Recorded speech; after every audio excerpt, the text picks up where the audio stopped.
On behalf of my team and myself, I want to say good morning to everyone and thank you for coming. Before we get into the project, I want to go over what's in front of you. So we thought it would be a good idea to print out a plan view of our project. The sheer size, as Dr. said, of the project is very large. So just as we go through, it might get a little complicated and confusing. So if you can see on there, it gives you a legend and tells you where we're at. So hopefully you can navigate along with us. That being said, we are 5D Construction. We are a general contractor based out of Pittsburgh, Pennsylvania. And my name is Michael Mealy. I am the project manager. And like any great team, to be successful, you need to surround yourself with passionate and driven teammates. And because of that, I can say with confidence, we definitely have that here at 5D. So I'd like to let my team introduce themselves and then we'll move forward with the project. My name is Derek Lammers. I'm the value engineer as well as the safety and risk manager for the project. My name is Christopher Walker. I'm the scheduling manager. Taylor Williams, chief estimator. I'm Alex Farrington. I'm a traffic engineer. Okay, great. Now that you met the team, we're going to go into a little bit of the project context that truly were an inspiration to us and helped us along the way. He can't be here today, but Jason Sine was actually the project manager that is on the site right now that is occurring. He couldn't have been more helpful. Another one was Barry Lyons. He was the project manager for PennDOT, and he was helpful with different permitting issues that we had questions on. And then there's also the faculty who we are so gracious for all of their help. Of course, Dr. John Euler, you truly are an inspiration to all of us, and we thank you for everything you've taught us. Professor John Sebastian, I know it's new, with us here and you, but we could not be more gracious of all the knowledge that you've taught us, because you really do have a wealth of knowledge from the industry. And then we'd also like to thank Professor Jason Esser. He may know a little more on the project than we do, so hopefully he takes it easy on us at the end, but thank you for coming. So our mission at 5D and what we take pride in is to provide excellent service and high quality construction to the building industry by providing the highest levels of safety, workmanship, and integrity, and we try to uphold that on every project. So if you couldn't have guessed by the name, the project takes place in New Stanton, PA. So if we were to leave this university, you would go I-376 east towards Monroeville exit. You would jump on I-76 towards Harrisburg, get off the second exit, which is the New Stanton exit. Once you bear right, that is actually the beginning of our project. It is the most east part of our project in the last phase, but that is where we begin. So a little background information on the project. The owner is the Pennsylvania Department of Transportation, most commonly known as PennDOT. The project cost was estimated at $50 million. And some key components of the new project. It is part of an portfolio of I-70 projects. District 12 is the district responsible for all of the money, you can say. They're willing to put in $500 million over 20 different projects. So if we look into that a little more specifically, to date, 7 have been completed, 7 are being constructed, some have finished. Obviously ours is in the construction phase, 4 in the design phase, and 2 are in the planning phase.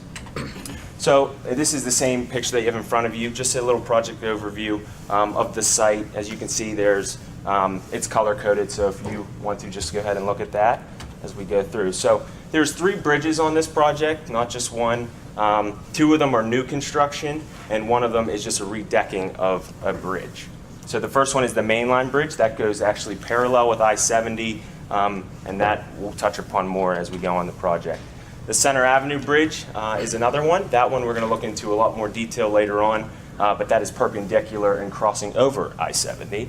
And then there's the Swickley Creek Bridge, which is the most south part of our project, and that is a redecking. So you may be sitting there asking yourself, $50 million, $500 million is a lot of money, and I agree with you. So you may be saying, why spend this money on road reconstruction? And the main reason is safety. The problem is the old corridor, New Stanton, was built almost 60 years ago, so it really isn't built for the traffic that we see today. Because of this, they want to replace and rehabilitate existing deteriorated bridges. As you can imagine, it's been on the news and everything. Upgrade existing interchange, acceleration, and deceleration ramps, which are a big hazard. Improve the roadway geometry, which is going to happen through traffic circles, which are new to Western PA, which is pretty cool, amongst much more.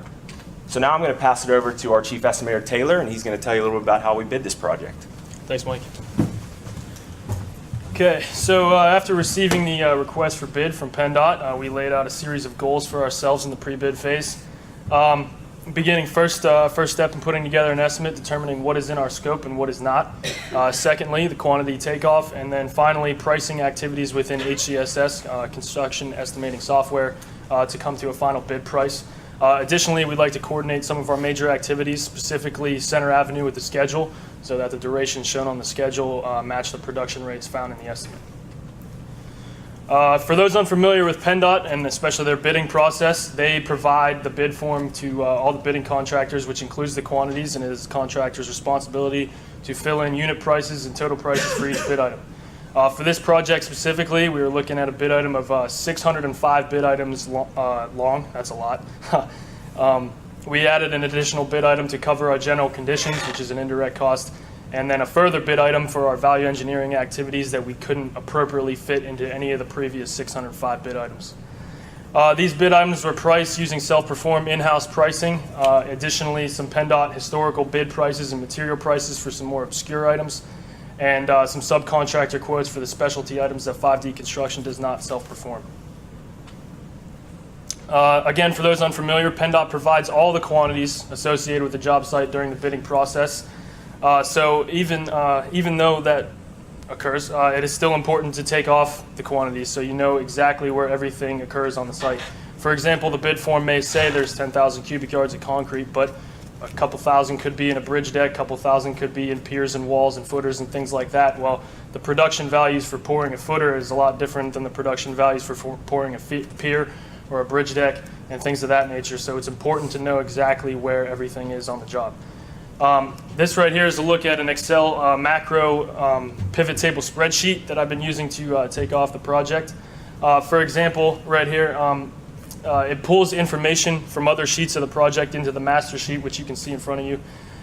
For example, the blue POW cap activity, which you can see in the top left of the screen. If I were to run the POW cap command in this sheet, it pulls in all the activities associated with that POW cap from the other sheets of the project, or the other sheets of the spreadsheet, and all the user I have to do is enter the geometric dimensions of that POW cap, and it will return all the material, rebar, square foot of formwork that I need to complete that POW cap. So a little bit about the scope of the work of the job here. In terms of State Route 70 itself, a lot of the major earthwork and roadwork quantities are going to be found in the activities associated with changing the geometry to a more streamlined path through New Stanton. Here we have about 300,000 cubic yards of excavation and about 75,000 square yards of concrete pavement that deals with the roadway and the shoulder. As Mike mentioned, the mainline bridge occurs on I-70 running west to east, east to west. It's a 120-foot span, all concrete, 1,000 cubic yards there, and over 100 tons of rebar. One of the main issues with the old interchange is the short, abrupt on and off ramps. So as you can see here, the new ones are much more efficient, allow for better acceleration and deceleration in and out of New Stanton and on and off of State Route 70. Associated with these activities, we have about 140,000 cubic yards of excavation and about 15,000 additional square yards of concrete pavement. Local to the New Stanton Borough, we're going to be milling and resurfacing several local roads and adding 3 roundabouts to improve the efficiency of the interchange, which Alex will touch on more a little bit later. Associated with these activities, we have about 13,000 square yards of concrete pavement. South of most of the major work on the job is the Swickley Creek Bridge. It crosses Swickley Creek. We will be doing some structural steel and concrete repairs and redecking this bridge. And now Center Avenue, it's one of the focal points of the project for us. We will be replacing the bridge entirely. It's a 165-foot span north to south across I-70, connecting the 2 major chunks of the New Stanton Borough. This bridge will be a focus of our value engineering applications, and we'll get into more of that a little bit later. So the estimate was compiled in HCSS, which is a state-of-the-art estimating software. It's used by hundreds of major construction firms throughout the industry. Basically, you add activities for each bid item, and then within those activities, set a material, crew, equipment, and then finally a production rate. How fast do we think we can complete that activity? So then HCSS then efficiently adds a price to it and spreads indirect costs throughout the estimate so that you can efficiently complete the bid form. Here's a look into HCSS right here. This is an activity, a pipe placement activity. This actually gives me the opportunity to talk to you about one of the more interesting points of this bid form. On the left, you can see all the bid items, and you'll notice that some of them have red X's through them because they are non-additive items. This is because PennDOT, for some major activities on the site, gives the discretion to the bidder on what types of material you'd like to use. So for this example, particularly, you can see that we chose to install spiral rib aluminized steel pipe over the 24-inch thermoplastic alternative, which can be seen as non-additive there at the top left. So within the activity here, you see the material down at the center, the 24-inch steel pipe. There's about 1,000 lineal feet of it, and then the rough terrain crane and the crew associated with putting in the pipe. And then in the center of the screen, the units per shift right there, that's the productivity associated with that activity. Here at 5D Construction, we believe that we can install about 400 lineal feet of that pipe per shift. This right here is a look at some of the more big ticket bid items for us. As you can see, a lot of the value throughout this project comes from the concrete pavement and excavation and aggregates associated with the work here. So one of those big items is the Class 1 excavation. There's about 567,000 cubic yards of dirt moving in this activity. It amounts to just over $4 million in value. And at the center, you can see one of the things we pride ourselves here at 5D Construction is having a fleet of state-of-the-art heavy equipment. So here is a look at a crew that we would be using to complete this activity. You may say that 5,000 cubic yards a shift, as you can see in the productivity cell at the center of the screen, may seem a little aggressive, but here at 5D, we feel we have the crew necessary to complete this activity efficiently. So with all that in mind, we completed a preliminary estimate, and coming in at just over $57 million, which is quite a bit higher than what PennDOT initially had in mind for this job. So this, coupled with our desire to put together the most aggressive and tight estimate we could, led to us looking at some value engineering options, and we'll touch more on that in a little bit, along with our finalized bid price. But for now, I'm going to pass it on to Chris to talk about the schedule. All right, thank you, Taylor. So I want to give you guys a brief overview of the schedule. There's some restrictions that we had to follow that PennDOT set, and there's also contract milestones that we needed to abide by as well. So first, the schedule for this project had to be completed in between 818 calendar days or 1,183 calendar days. Also, during the winter shutdowns from November 1st to April 1st, we aren't allowed to do any road work. Also, with Center Avenue Bridge and Swickley Creek Bridge, those bridges have to be completed in a maximum duration. So for Center Avenue, it's 100 calendar days. For the Swickley Creek Bridge, PennDOT initially broke it up into 2 phases. First phase had to be 110 days, second phase 95. Pennsylvania Avenue, we're going to be doing reconstruction on that. That again is broken up into 2 phases, and the total is 40 calendar days to complete that. Also, another big restriction, we actually can't begin work on the Center Avenue Bridge until the new Stanton interchange is actually opened. So just as Taylor provided us with an initial cost estimate, this is our initial construction schedule. So we'll have our notice to proceed on August 1st. We planned on finishing that 3 years and 1 day later on August 2nd, 2019. That was 1,097 calendar days, which was in between the min and max allotted. This consisted of 7 total phases and 3 winter shutdowns. So now I just want to walk you through each of the phases, tell you guys how the project is going to be built. It may be confusing for times, so if you could look at your map and see what I've circled here. Alex also is going to work with me. He's going to show the detours for each of the phases as well. So phase 1 will begin in August. We're actually going to work north of westbound I-70. This is where the bulk of the excavation is. So we're actually going to be building a temporary bypass north of I-70. This is for when we need to work on the I-70 main line. All those cars need to be diverted to this bypass so that we can efficiently reconstruct the main line. This phase will then lead us into our first winter shutdown. So as I stated, you aren't actually allowed to do road work during the winter shutdown. However, this Rachel Drive roundabout, which I have highlighted in gold, currently, right now, this is all wooded area. So we're actually going to begin clearing trees at this roundabout and do any type of excavation that we can for the bypass. This will then move us into phase 2 of our project beginning the next April of 2017. We're going to begin by closing the Hunker interchange exit. Yeah, so in the bottom left corner is a picture of the Hunker detour. So highlighted in red is the old Hunker interchange. That will be closed off. Cars will then be directed to exit at the new Stanton exit, which is exit 57. So they'll take the westbound ramp, take a left onto Center Avenue, take a right onto Pennsylvania Avenue, and take a left onto Buttermore Avenue, which will put them where they would have gotten off from the Hunker interchange. Thanks. Yeah, so the reason why we close this interchange is, number one, we're going to be removing it altogether, but also this is where our temporary bypass is actually going to connect to. Also during this phase, we're going to finish that Rachel Drive roundabout, as you can see up in the north highlighted, and begin full depth reconstruction on Bear Boulevard, which spans all the way to Center Avenue. This then leads us into phase 3. This is going to be at the end of June. Our temporary bypass is now complete. Yeah, so in the bottom left corner is actually a Synchro model. So Synchro is a software that's commonly used in traffic engineering studies.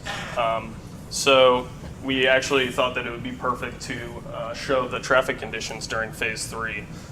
So as you can see, the road illustrates the temporary bypass.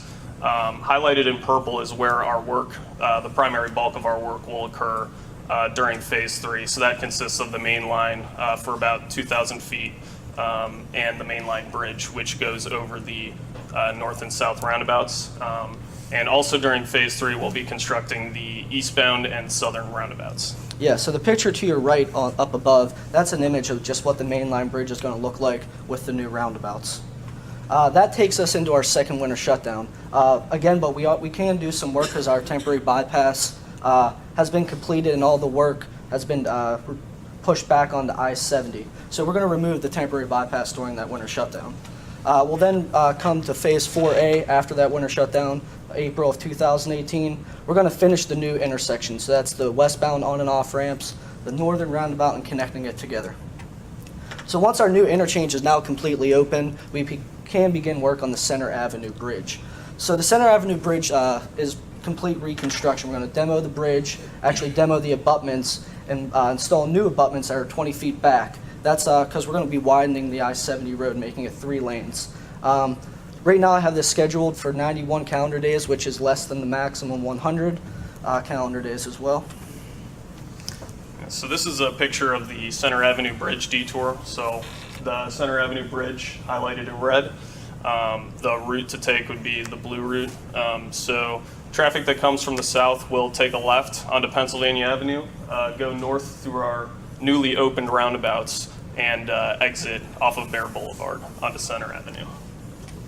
Also, so during phase 4A and phase 4B, we're actually beginning work on the Swickley Creek Bridge, which is south of our project. So, as I said, PennDOT had this set up in 2 different phases. You would do the southbound lane first, then the northbound lane. We were unable to get both of these done before that third winter shutdown. So we'll have phase 4 for the southbound lane go first, go into our third winter shutdown, which we really don't have much work at all, and then pick back up in phase 5 to do the northbound lane. So the picture on the right highlights the Swickley Creek Bridge detour. So this will be for southbound traffic. Traffic flows northbound in both phases. So in phase 4, the southbound lane is closed. Phase 5, the northbound lane is closed. But in both phases, traffic flows north. So southbound traffic that would normally go on Swickley Creek Bridge will instead take I-70 eastbound. They'll merge south onto US 19 and take the Technology Drive exit. So while we're doing phase 5 of the Swickley Creek Bridge, we'll also be beginning work on the I-70 main line. So this includes, we'll be doing the outside lanes first. We'll be widening the roadway in the shoulder, laying new concrete. Once this is done, we'll move into our inside lanes. Again, laying new concrete, installing new concrete medians. This will also, during phase 6, we'll be reconstructing the Pennsylvania Avenue, doing full depth reconstruction.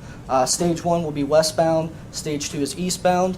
Again, we have 40 calendar days to get this done. Currently, we have it done in 38. And Alex will talk about the detour for that. Yeah, so like Chris said, first we do westbound, we work on westbound. Second stage, we work on eastbound, but in both cases, traffic flows east. So when bypassing Pennsylvania Avenue, cars that travel north on Center Avenue will take a left at Bear Boulevard, go through the roundabout southbound, and enter Pennsylvania Avenue going eastbound. And then we'll just wrap up the project in Phase 7. We're going to be doing the I-70 ramps to the Turnpike. This will finish in late July. So to recap all of that, our total construction calendar was 1,097 days with 7 phases and 3 winter shutdowns. However, our schedule could be more competitive. As I said, that third winter shutdown, we really did not have much work to do.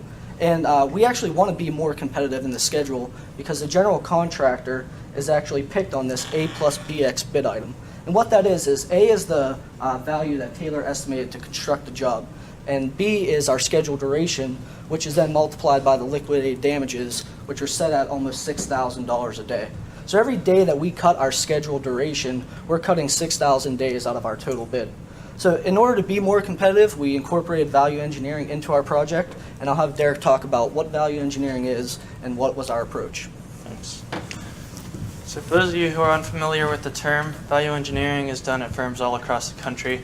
When companies start looking at a project, they look at it to see not only where they can cut costs, but also to make sure that the quality of the project is either maintained or improved overall. When we started looking at this project, as Chris said, there's almost no work going on in the third winter shutdown. So we wanted to see if we could cut out that third winter shutdown, which would in turn decrease our overall estimate because we would reduce that A plus BX item. And as another thing, we wanted to see if we could do anything to benefit the community, which Alex will go into a little more detail later on as with traffic impacts.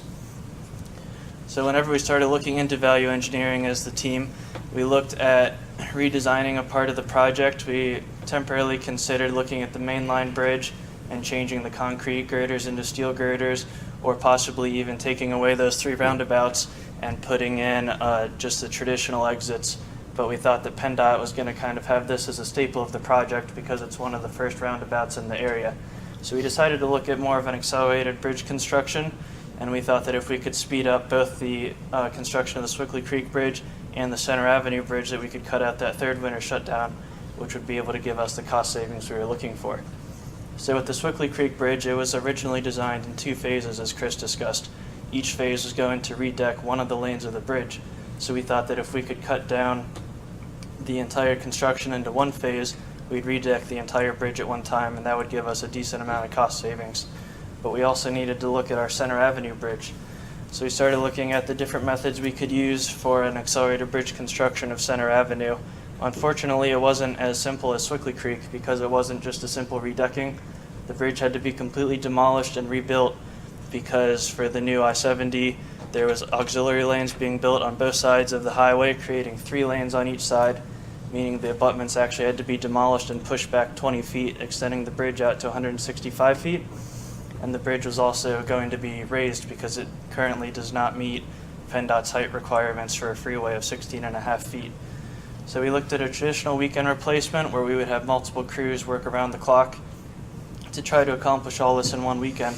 But because of the abutments, there was going to be a lot of excavation work to be done, and we didn't feel this would be able to be accomplished in a single weekend. So next we moved to a self-propelled modular transporter system, where as you can see on the maps I've highlighted a staging area. We're going to actually construct the new Center Avenue Bridge on top of these SPMTs, and then we would demolish the current existing Center Avenue Bridge, roll the new bridge into place, and then lift it up. But this wasn't going to work because PennDOT limits us to closing the roads for 15 minutes at a time. If we have it closed longer than 15 minutes, every 15-minute period we have the road closed, we're charged $5,000. So that was going to load up pretty quickly because it would take a long time to slide such a massive structure into place. Our final consideration, and the one that we think will work the best, is a slide-in-place bridge construction. This will allow us to build temporary steel abutments directly east of the existing bridge, construct the new Center Avenue Bridge on top of those abutments, and then we can shut down Center Avenue Road, demolish the bridge, and slide the new bridge into place, which will greatly decrease the amount of time that we need to do this job, and it should also allow us to always respect that 15-minute closure period for PennDOT. Next, we're going to go to Mike a little bit to discuss not only the scope of work for the bridge slide itself, but go over a little model to exemplify how this will look. Thank you, Derek. So as we said multiple times, we are a general contractor, but the sheer size of the project was so large, and for the time that we have, we wanted to give you a little idea of how we would construct some of this stuff, so we thought a great idea would be the slide-in bridge. So as you see on your screen in front of you, the top left picture is actually the existing bridge. You can see that there's 2 lanes on each side with a shoulder, and that is how it sits today. The next phase was going to be when the bridge is actually being slid. You can see that it was excavated on both sides of the road to the east of the Center Avenue Bridge, and then the bridge is actually being slid. And then the final model there is actually the final rendering of the bridge after it is slid and in place. So like Derek said, we're just going to go through a quick scope of work here. It's very general, but we just wanted to go through and show how we would build this. So the first step would be to excavate the east side of the existing Center Avenue Bridge on both sides of Route I-70, as you can see down below. The next step would be to drill and drive all piles for the temporary steel abutments for the new bridge to be constructed on. Once that was complete, we would pick, set, and weld all the temporary steel to build the temporary abutments, and we'll get into those a little bit more here after the scope of the work. So step 3 then would be placing temporary sliding interfaces on steel abutments to ensure sliding can take place once the deck is complete. And this is very interesting, so Derek will touch upon that as soon as we get through the scope. The next would be to pick and set prefabricated steel girders from the staging area, which is on your maps, and then we would put those onto the temporary steel abutments. This would have to be done, obviously, during the provisions of 1 to 5 a.m. at night with the 15-minute increments. So then step 5 would be place deck pans, concrete forms, rebar, and pour the concrete deck as you pour a traditional deck with a bid well. Going from there, we would, once the interchange, like Chris mentioned, once the interchange was open to the public, then we can demolish the existing bridge and then slide the new bridge into place after we go through step 7, which is drill and drive all piles for the new concrete abutments, form, place, and pour concrete, let those cure, obviously, and then remove all forms and prepare for the slide. The next step would be to add all the Enerpac components, and those are that's the company that we would sub out all of the sliding interfaces and stuff to. So we would dry run the system, obviously, to make sure that there's no hiccups, and then slide the new bridge into place. Once it was into place, we'd have to vertically jack it, and this would be to do the temporary sliding interface and put the permanent bearing pads in place.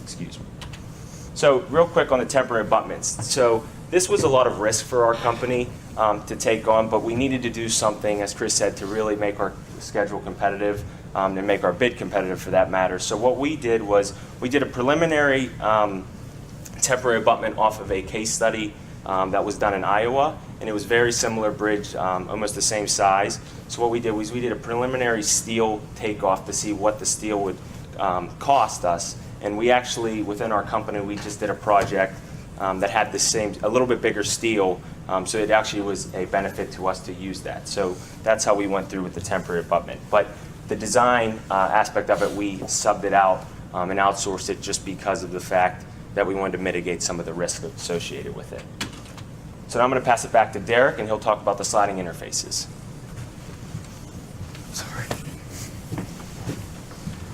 So we decided to go with PTFE slide bearings. That's basically just a fancy word for Teflon.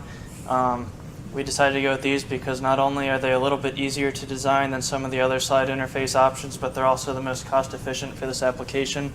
We found a company called Fabrica that has actually done multiple of these in the past, and they've done some pretty high profile jobs such as the Milton Madison Bridge, so we felt they'd be a pretty reputable company to help us out with this. Before we could actually design the slide interface or the jacking system used to push the bridge, however, we needed to determine the weight of the bridge. So we went into the Center Avenue Bridge drawings and determined the weight of the bridge was approximately 920 tons. Distributing that out through the 5 different girders, we found that the maximum girder load that was going to be placed on any of the bearing pads would be approximately 319,000 pounds. Fabrica ensures that if you can keep the compressive loading to 800 psi or less, that the coefficient of friction for the actual pushing will not exceed 0.06. So this was what we aimed to do, and we found that by combining the maximum load of 319,000 pounds and the allowable compressive loading, that we had to have a required surface area of at least 400 square inches for these pads. Then we wanted to keep the dimensions of the bearing pad as similar to the permanent one as possible, so we decided to go with the same width, which was going to be 12 inches. So limiting ourselves to a width of 12 inches, we learned the length of the pad was going to have to be 34 inches. And then once we determined the length of our pad, we were able to go into the camber drawings and determine the rotation of the beam due to the weight of the bridge, and that was allowed us to go through their design reference chart and determine what thickness was required to be able to support this weight, given the rotation that it was going to encounter. And we determined that the capacity was going to have to be, the thickness would have to be 0.83 inches, but the closest dimensions that Fabrica creates to this is a 12-inch pad by 34 inches by 1 inch, and 1 inch exceeds 0.83 inches, so this should be more than sufficient. Given the length of 100 feet that we're going to need on each side of the abutments, as well as the upper attachment plate and the slide plate that the jack is actually going to attach to, we created a budget of about $170,000 to provide the sliding interface for us. After we determined that the coefficient of friction was going to be 0.06, we were able to look into the jacking system itself. We looked at several different companies such as VSL, Simplex, and Mammoet, but there was a company called Enerpac that offered to propose a package for not only the lateral jacking, but also the vertical jacking and the power unit that would be required to control this. So we decided to work with Enerpac on this, and there's going to be 2 jacks, 1 on each side. So that means each jack will have to push half the weight of the bridge, and including a 0.06 coefficient of friction, each jack will need a capacity of approximately 47 tons.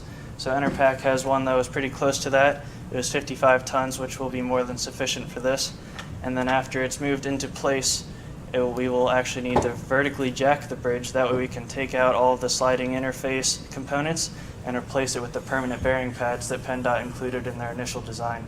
So Enerpac also had a jack that was capable of this, and they agreed to include a hydraulic EVO power unit with this. So we got a budget of $500,000 to include the 10 jacks that we're going to need, the Power EVO power unit, as well as that tooth structure you can see in the corner that is actually used by the jack to push the bridge, and an operator that is going to come in to operate the equipment for us, and it ensures that they'll be pushed in synchronous of 1 millimeter, ensuring that nothing gets out of track or off the alignment as it's getting moved into place.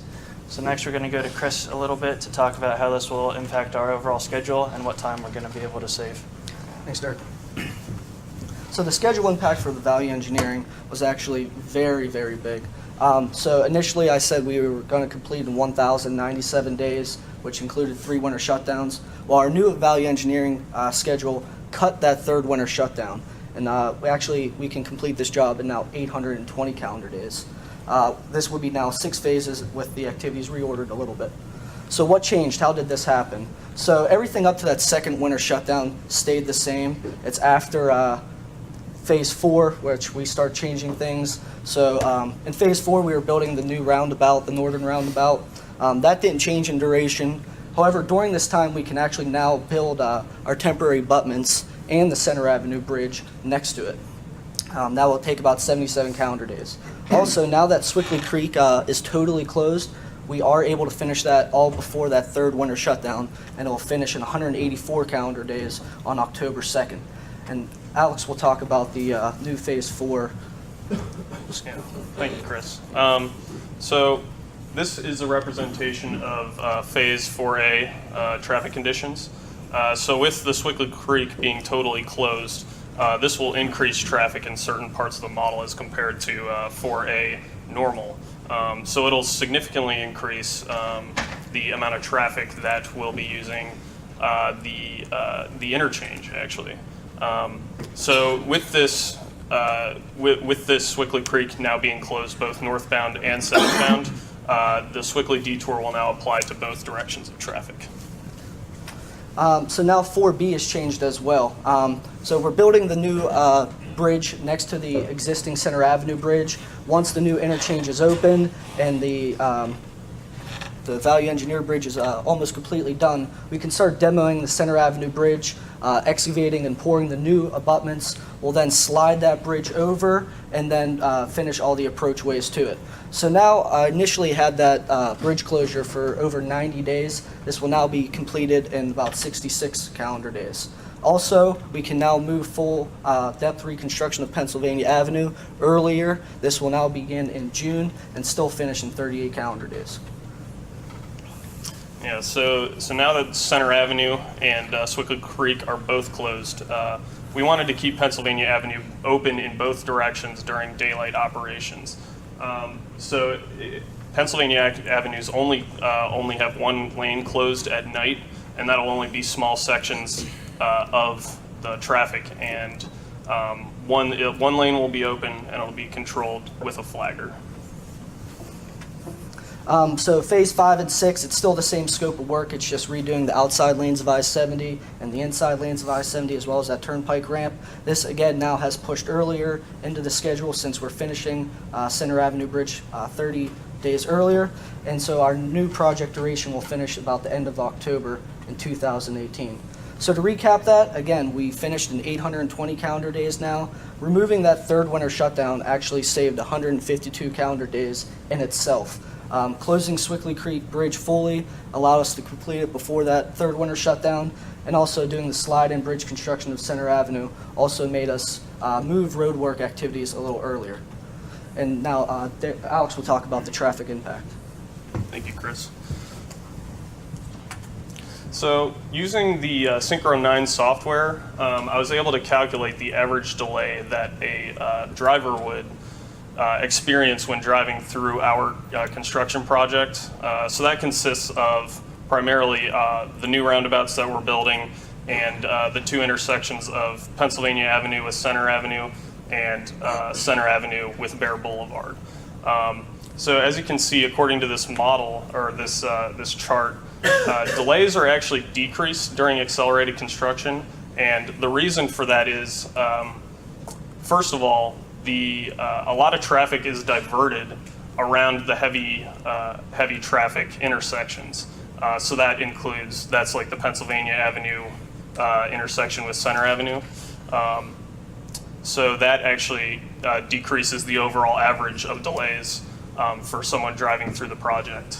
Second of all is the earlier implementation of roundabouts. So as you can see in 4B normal conditions, the roundabouts are used only in one direction. So they can only come northbound on Buttermore Avenue, and the only exit is on Center Avenue. So that's the lower left-hand picture. Whereas in 4B accelerated, the new interchange is fully opened, so we can use the new roundabouts, and that greatly improves traffic flow. So as far as the impact of traffic improvement, it's not necessarily a cost benefit to us, but it can be a huge impact to the community. So the average commuter will save 8.5 hours of commute time using our accelerated construction schedule versus our normal construction schedule. So the less time that you're sitting in traffic will result in greater economic opportunity for local residents. And we believe that this will help us sell our accelerated construction schedule to PennDOT because it'll end up making the people of New Stanton more happy. And also, faster construction will be beneficial to emergency services. There's actually a ambulance launch station that's located south of Swickle Creek Bridge, and also a police station that's located just north of the intersection with I-70 and Center Avenue. So that'll be a benefit to emergency services as well. So this is a Synchro model that shows the finalized design. So with our accelerated construction, we hope to implement these type of traffic conditions much sooner. And now I'll pass it off to Taylor to talk about the estimating impact for value engineering. All right, so after value engineering, we were able to reduce our bid price significantly. As Chris mentioned, the A plus BX bid item is a huge aspect of this job. And with the $5,800 per day in liquidated damages, reducing the total duration of the schedule from 1,097 days to 820 brought that bid item value down to $4.77 million. In addition, we were able to reduce our general conditions and overhead bid item. For those of you who are unaware, that's project management, your superintendent, having the trailer on site. So with a smaller duration, we no longer have to employ those or have our people on site as long, no longer have to rent a trailer as long. So that reduced the cost there by almost $500,000. So overall, the savings in the A plus BX bid item is almost $2.1 million. That's tremendous. The total amount added to the estimate by the activities associated with our value engineering, the subcontractors, additional labor, having the police on site to enforce the road closures, the additional material, Enerpac and Fabrica, things of that nature, would increase our direct costs by $850,000. Ultimately, however, the total impact of our value engineering altogether saves us about $1.25 million. So our final bid price for submission to PennDOT is as follows. We are going to submit a number of $55.92 million for the completion of this work. The $50.7 million is the A item, or the general construction contract, and the BX innovative bid total is $5.187 million after indirect costs and spreading of profits. So this number was a winner for us in the bidding process and allowed 5D Construction to move forward with mobilization starting on the notice to proceed date of August 1st. So as safety and risk manager for this project, I'm sure you can all imagine what a nightmare it would be for me if I came out onto the project and there were people playing golf on the beams out over I-70. For this reason, we developed a comprehensive safety plan for the entire project. The biggest impact that it had on value engineering was a job hazard analysis had to be completed for the actual bridge slide itself. A good JHA normally includes a scope of work, a list of the activity hazards, as well as the controls that can be used to mitigate those hazards, and also list the competent persons that will be on site during the slide. We also elected to include a communications plan and an emergency response plan for this activity. The communication plan not only illustrates who will be communicating with who during the bridge slide, but what they will be discussing and what methods of communication will be used. For the rest of the safety and risk plan, we developed a site health and safety plan, which is a 16-page document that defines the company's the health and safety policy, as well as referencing the 5D Construction Safety Manual. It also lists the safety orientation and safety requirements for all subcontractors and suppliers that will be on site, as well as multiple other things. The risk management plan has the goal of identifying all the risks that we could encounter throughout the life of this project. It then categorizes these risks, analyzes them, and creates a contingency response to these. I've included two as an example for you to see. The categories include construction risks, environmental, as well as safety and some other things. I elected to have two construction risks because they're both relevant to the value engineering. The analysis is comprised of a probability that we think that the risk could actually happen to our company, and then a cost estimate of what it would cost 5D Construction if that risk did happen. Those numbers are then multiplied to create a consequence or contingency, which we then actually elected to carry as a line item in our general conditions, so that if one or two of these risks were to occur, that we would be covered for them. And now I'm going to go to Mike at the end to summarize the project as a whole. Thanks, Derek. All right, so like Derek said, just a project summary. So we found it behooved us to look at the value engineering, and as we just mentioned, the final bid price actually was cut down to $55.9 million roughly, and the final duration was 820 calendar days, awarding us the project. The bid results came in. We left 2% between our bid and the second place, which was phenomenal for us. And now we just need to see if the risk was worth the reward. So we hope you guys enjoyed our presentation. Like I said before, we're so thankful for all of you spending time here today with us. So, any questions?